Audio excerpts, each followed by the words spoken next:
So I have Anne here again.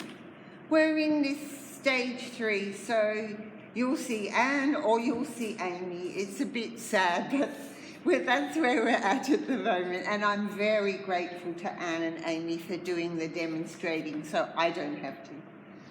We are looking at the steps you have to know for Unset enchainement.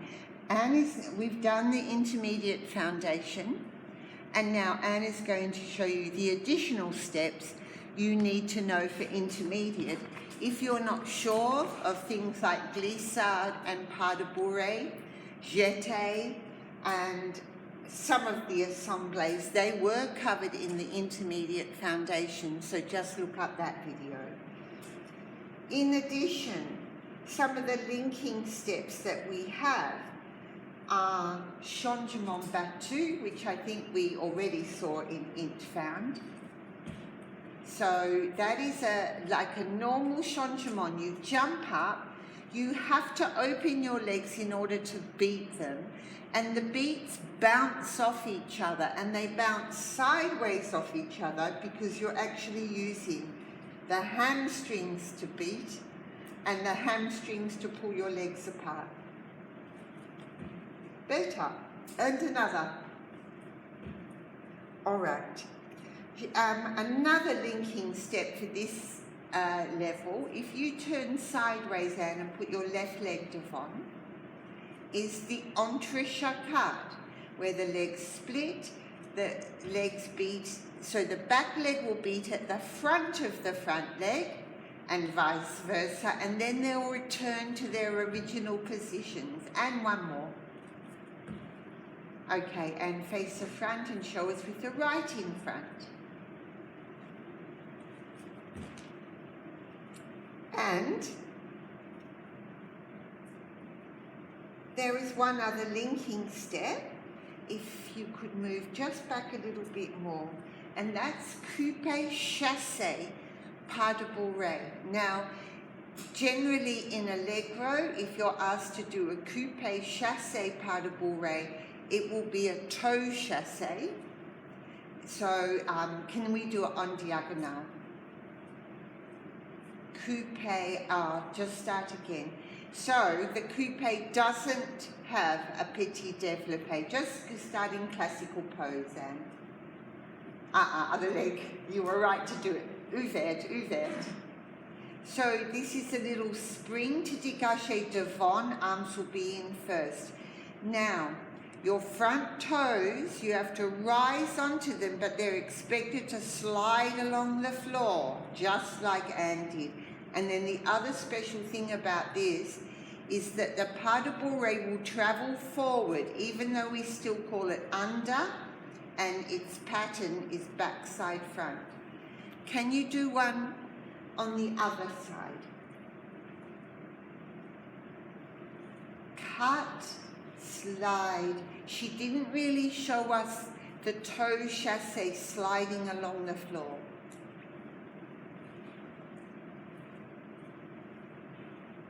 Yes. So that's one of the linking steps. Now you have 3 lots of focal steps. The first focal step is your Pas de Basque Sotae. So already in int found, you might not remember it, but you've done a Pas de Basque glissé en avant. Can you just show us that, Anne? Arms starting second. Can we split it? Croisé. Sorry, I just want to break the step down. So we have a rond de jambe to second. Then you spring onto that leg and face the corner, and as you see, she's done petit retiré. She then poses en avant into arms second, dégagé derrière, and plié. Arms remain.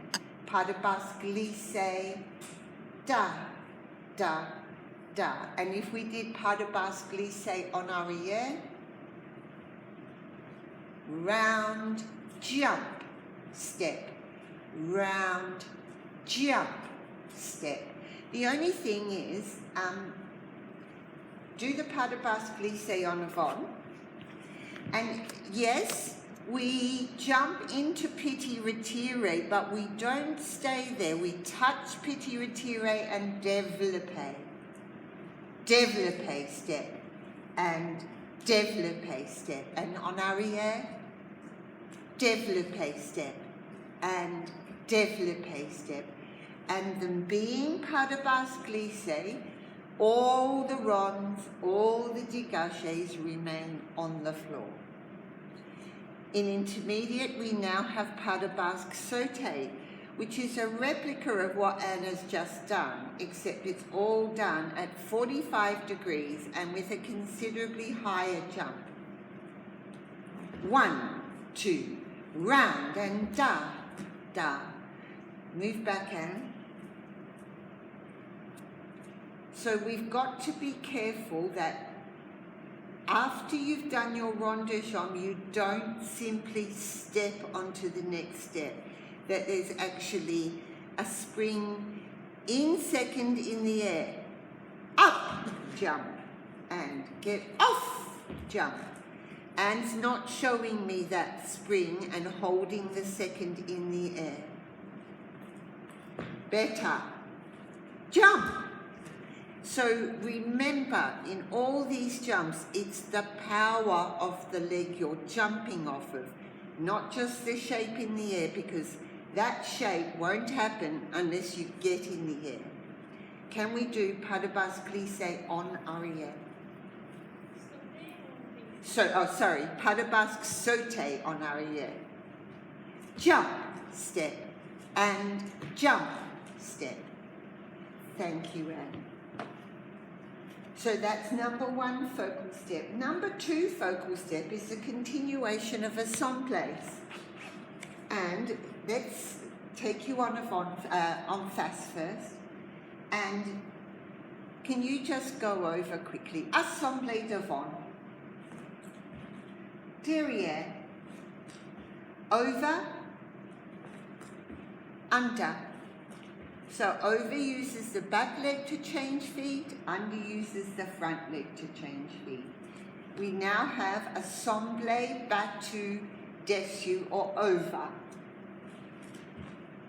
So we beat at the back, close at the front, and just do some demi-seconde arms to help you. So we'll go open with the leg. Open, beat, change. Open, beat, change. And can you face that way? And do them, or the side wall. Open, beat, change. Open, beat, change. You don't have to do assemblée battu under yet. And the assemblée still have all the same rules, so your legs are underneath you and assembling during the beat. There is one other assemblée, and I'll get Anne to move back. And we'll do it écarté, so you're travelling to 6. Glissade, assemblée portée over. Portée means you carry it in the air.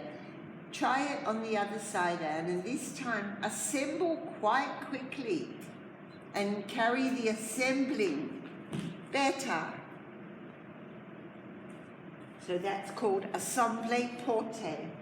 And once again, it's just going to be dessus or over.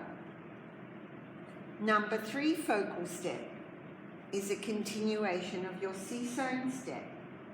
And if you just show us seesaw fermé de côté devant, second. Devant is with the front, derrière is with the back. Under or dessous is with the front changing legs. Over is with the back leg changing legs. So when I say with the front, if you do another seesaw under Anne, we jump away from the front. And for over, we will jump away from the back. And remember, devant jumps away from the front and derrière jumps away from the back. Now, once again, Anne is not showing me the take-off leg, pushing her into the air. Better, push off, there. Remember, you're making these shapes in the air and not on the floor, girls. In addition to those C-zones, we have C-zone fermé en avant. Let's do it ouvert into first arabesque, fermé. Pas de, and C-zone fermé en arrière. Let's do it demi-bras. And the other side, fermé en avant, closing and travelling forward, closing and travelling back. And then new to intermediate also is C-zone ouvert. And that doesn't mean a C-zone going to ouvert, it means an open C-zone. So I'm going to ask Anne, she is facing ouvert, to do a C-zone ouvert to first arabesque. And petit assemblé. And a C-zone ouvert en arrière, fourth in opposition. Petit assemblé.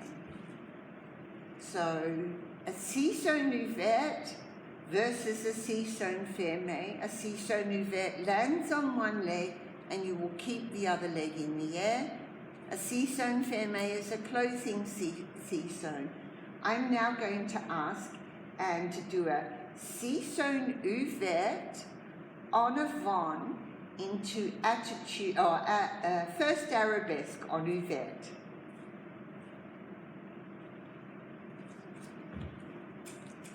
So thank you, Anne. I've used that word twice, but I've called the C-zone ouvert, open C-zone, and asked her to also do it in the ouvert alignment.